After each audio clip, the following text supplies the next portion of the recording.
I found that many people are obsessed with labels and they're obsessed with titles.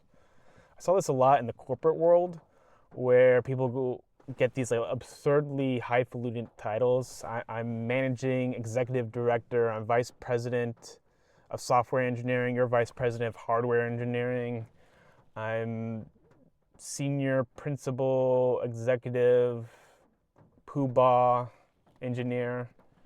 I notice a lot of people would everyone's an engineer now, not just hardware engineers or electrical or software engineers, but it's like I'm a sales engineer because engineer went kind of got a status bump over the years.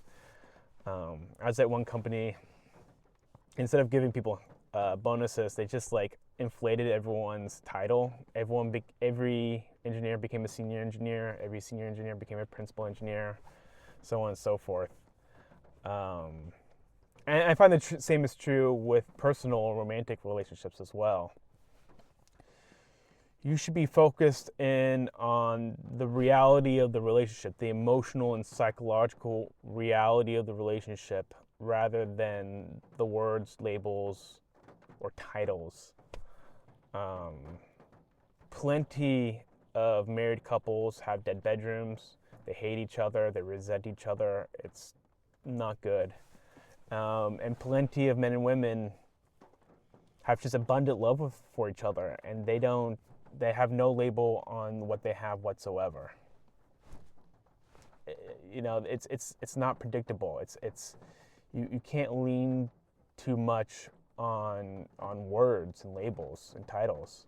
And the people who focus on those titles the most tend to be the most insecure anyways. Because what is a relationship? What is being boyfriend, girlfriend? A lot of times it's just having consistent sex.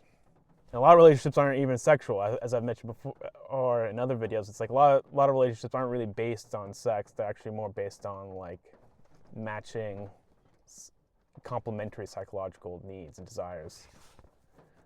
So it's like, okay, but let's say it is sexual, and you're like, okay, it just means a consistent sex. It just means like we're committed to each other until we're not, until, most relationships don't let go the distance until one of us feels like we're done.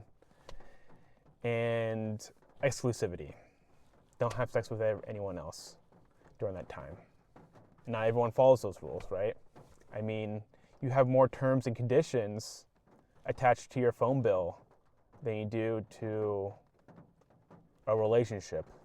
It's sad, but it's true.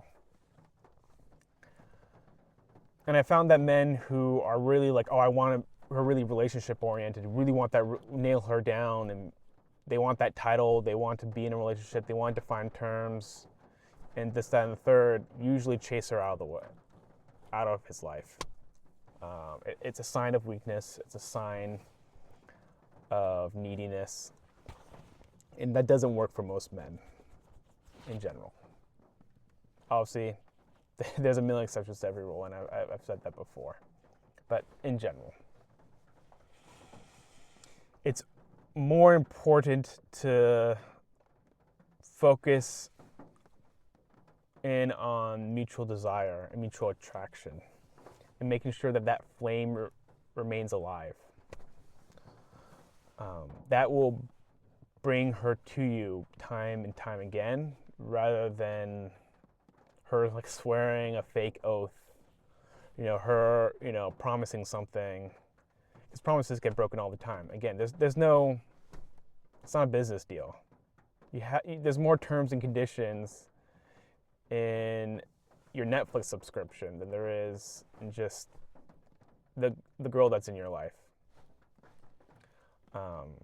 That's why I like using verbs to describe a relationship. I think that's the most accurate way of describing it. I was watching Raging Bull, great movie, fantastic movie, and Joe Pesci was asking, I forget his actor's name, like, oh, are you going with her? Are you going with her? Is she going out? Is she going with him? Are you going is like a good way of framing things, because it's a verb. It's like you're either doing it or you're not. and it can stop at any time. We say a lot of times, like, are you going out with them? Are you dating? Are you seeing each other? Are you hooking up? Because it's all temporary. Even the most successful relationships, maybe if they go the distance, one person will pass away, and then you're no longer in a relationship. That's the best case scenario. They're all temporary. All relationships are temporary, and most relationships don't go the distance. Sad but true. Doesn't matter how you feel. Most relationships, some last days, weeks, months, years. Some can last decades and it ends in divorce, ends in separation, ends in disappointment. Plenty of marriages end that way. In most relationships, I'd love to see the numbers on the average length of a relationship, but maybe just last, a few weeks, few months, maybe a year or two. It's really hard to predict at times. So you have to maintain a level of detachment that this is all, everything in life is temporary, and especially our relationships. I've had many friends throughout the years, very, very good friends, and they didn't last forever. These friendships did not last forever. The good ones lasted years, and either you drift apart, or you have different life goals, you move away, or whatever the case may be. It's just the reality of these things.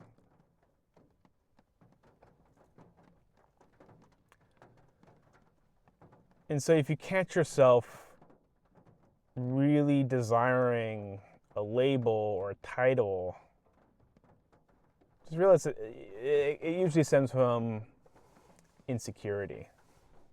If that does come up, it should come from her side. She wants you to be her boyfriend.